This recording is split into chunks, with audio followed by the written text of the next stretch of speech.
I was voting for Obama, I was not so involved politically. I was so naive when he said there are no red states, there are no blue states, there's just the United States. I'm like, that's beautiful. That's right. The joke was on me. Joke was on a lot of us. On many of us, because we can't be so easily bought by a handsome guy with a nice smile who speaks well. I mean, look what's happening in New York with Mamdani. Mamdani is Obama number 2. He says all the right things. He looks good. He understands the power of social media. He's a trust fund baby who is a failed rapper, but he knows what to say and he knows how to look. And he says the things like equality and everyone and this and that. And it works. And I mean, I can't believe how easy it works. But action, and I think that's the contrast to Trump, because Trump can say all the wrong things. He's no filter, but his actions prove way louder than words. It's the opposite. What's going on, everybody? Appreciate you guys pulling up today. We got to talk about it, man, because the grift is real. I'm glad that people are starting to wake up to the grift of the Democrat Party, to the grift of Barack Obama, to the grift of Mamdani, because this young lady is absolutely right. Mamdani is Obama 2.0, another charismatic, fairly decent looking dude with a funny name, raised in a different country, who comes over to the United States and he says all the things that, broke people, that people don't want to work, people that despise America and what we stand for want to hear. Of course they want the free stuff. Of course they want the facade of socialism. Of course they do, because they don't know any better. And they hadn't actually spoken to anyone that actually lived under a socialist communist regime. And it makes it really easy, for, these people to come over here and tickle the ears of the ill-informed or the misinformed or the uninformed. And then they pass things that are going to be a net negative here in America. I'm at a point now to where, I regret my vote for Barack Obama back in 2008. I regretted it way back in like 2013, especially, when I finally started making a little bit of money, at my job, in corporate America. And then all of a sudden this Obamacare situation comes in and I'm getting robbed. Obamacare took 20% of my income, 20% of my income in a single family household. I was, married, raising 2 children. And I was being just pilfered. It was unbelievable. And right then and there is when I woke up and was like, what did I do? And what did I vote and support? Hit the like button, share the video, subscribe to the channel. We got a lot to get into today. Let's go.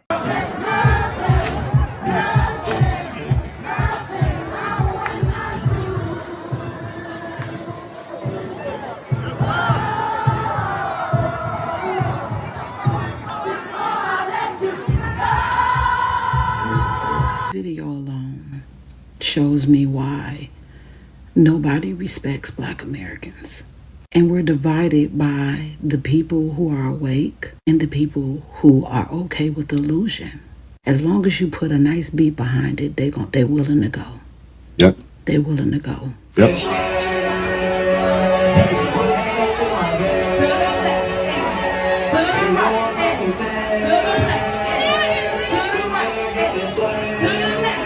And I saw a video where somebody was like, talking about FBA and this is a good look for FBA. No, it's not.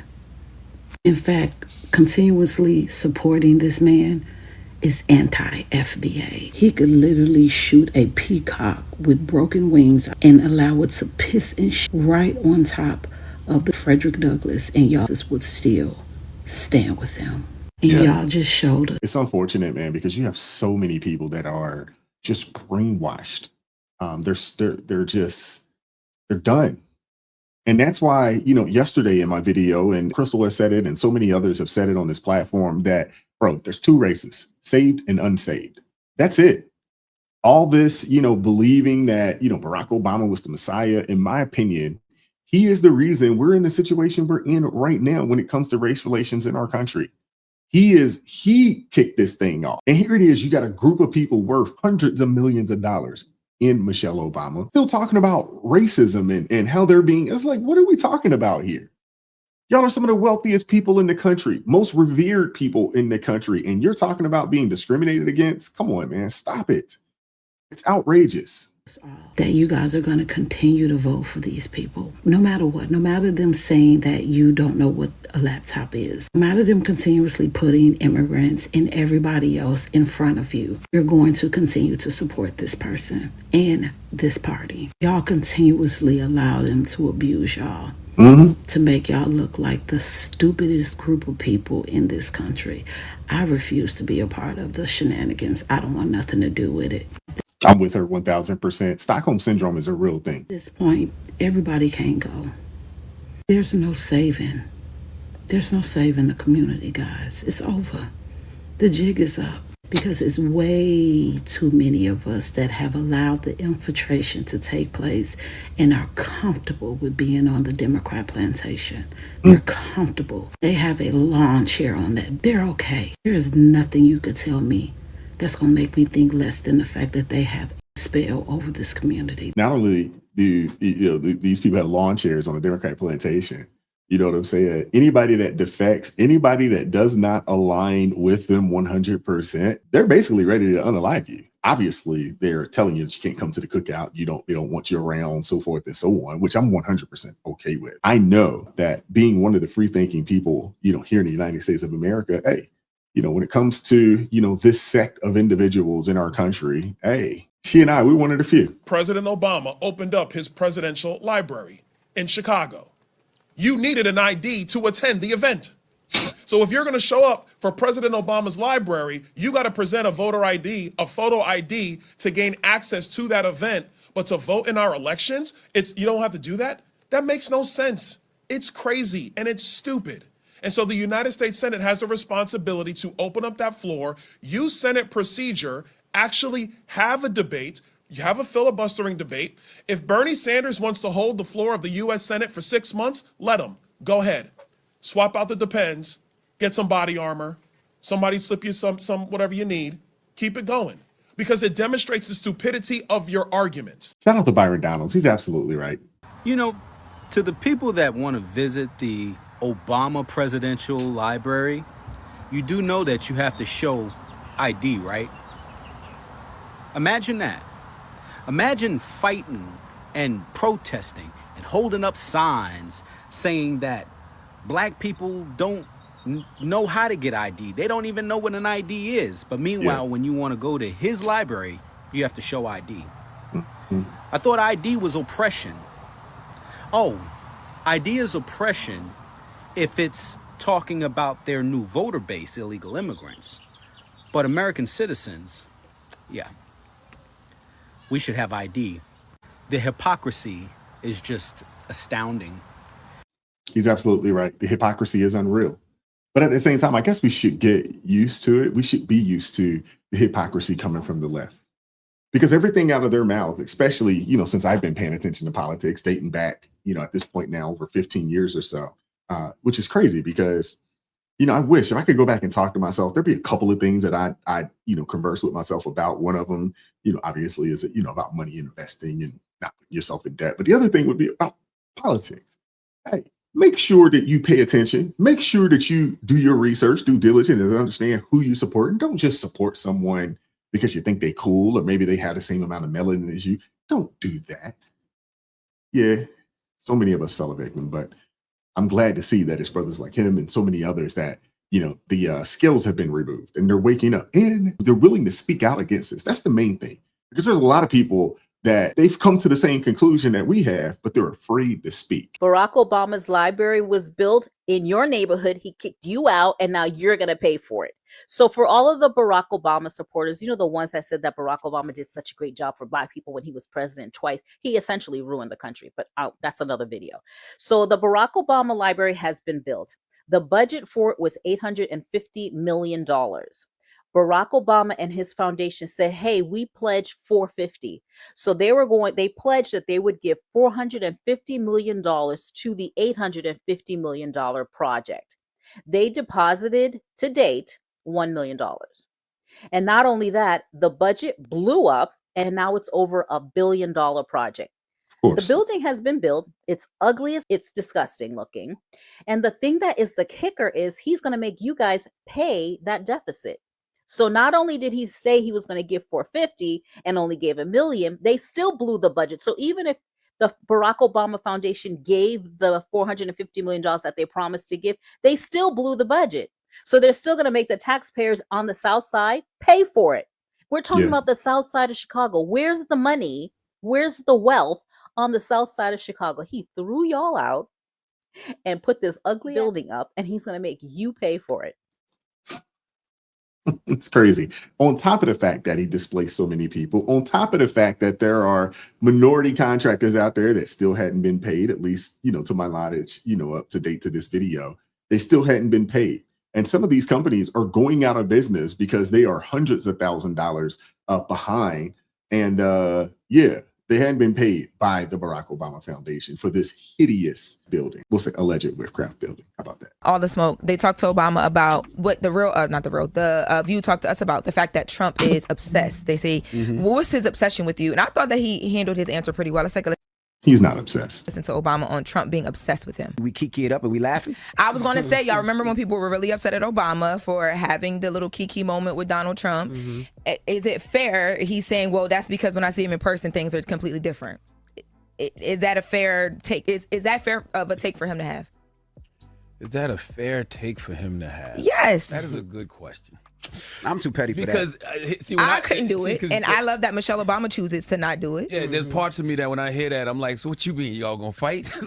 Nah, but I'm not gonna sit there and laugh can't- with you and kiki with you. It's gonna be so cold. Grown men shouldn't use the term kiki. That is a term I'm assuming from the alphabet community, the whole quote unquote laugh and kiki and type stuff. I don't talk like that. I just don't think grown men should talk like that. That's crazy. You're not gonna want to talk. Like to you me. can't even say nothing to me. Right. I just don't feel like Donald Trump would have a problem saying anything to him. Anyway. Because Even if you know and you by don't the way, like him. he's by the way, Donald Trump just looking for a reason to lock up one of his political opponents anyway. Yeah, So all the power is on Trump's side. So I just didn't understand what he meant unless he was talking about the kiki they had at the Carter funeral. But to me, that goes both ways. You kikiing in his face too. Because by the way, Trump. Kiki, and I can't stand it. Oh my gosh. Who talks like this? What men talk like this? None of my guys, none of my homies talk like this. Been saying wild stuff about you, Barack. Crazy about my wife and all you that. and your wife. Nah, it's Been saying wild stuff about Mm-hmm. you and your wife, but you was just right there kikiing with him at the President Carter's funeral. So I can say it goes both ways. Don't neither one of y'all be having that energy in each other's face. Yeah, but At least from what we saw. But I'm petty. But the way you talked about me, the way you talked about my wife, the way you talked about everything, nah, it's SMD. When you see me, it is what it is.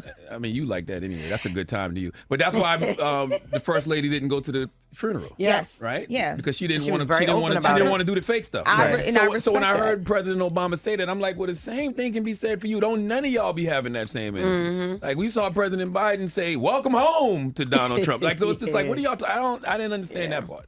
Like that just sounds like something. Well, that's what we know about these politicians, man. They get on TV and they say one thing and then they get it behind closed doors and chop it up with each other. We know this.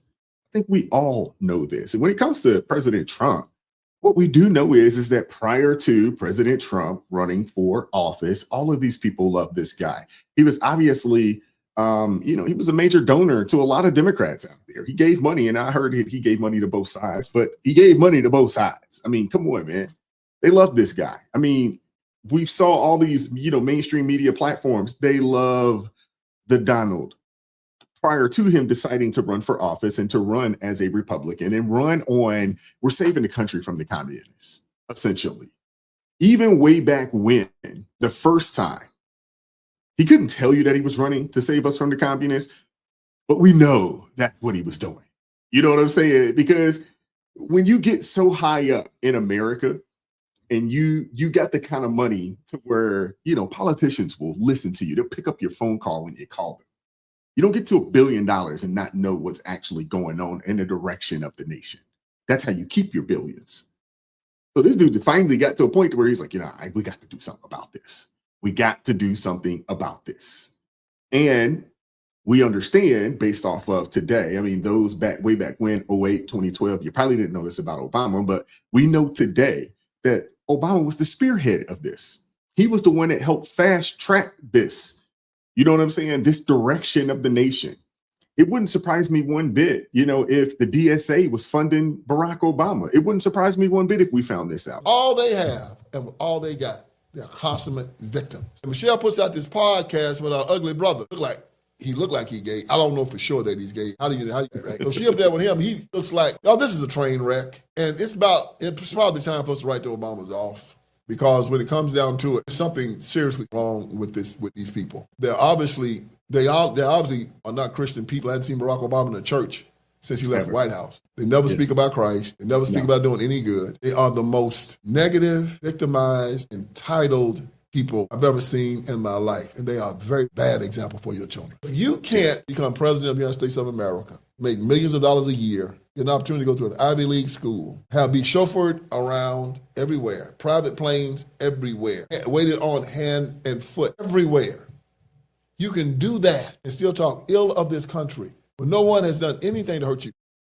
Yeah, it's sad. It's sad. And it trickles down to a certain amount of people too, to a certain sect of people more or less. Because they're like, man, look at the Obamas, man. If they're out here, they're victims. And Michelle Obama, who's worth $200 million or so, maybe 400 million. I'm not 100% sure. But if that is the case and they can be victims, they basically just open the door for everybody else to be victims and everybody else to feel like they're being mistreated. I mean, it's ridiculous, man. I think those conservative conversations that Brandon Tatum been having with Stephen A. Smith is starting to rub off on him. He's now coming to terms in the understanding of what the real motives of these politicians are. It is purely about lining their pockets. I'll confess something to y'all. Clinton was a lawyer in Arkansas. Grew up poor, relatively broke. How him and the Clinton Foundation is worth hundreds of millions of dollars beats me. They've been doing it for Barack years. Obama was a community organizer who became the president of the United States. And last time I checked, that salary ain't over $450,000, if I remember correctly. I got to double check that. They're going to try to say it was book deal, Stephen A. How do you depart from office? You worth over $200 million?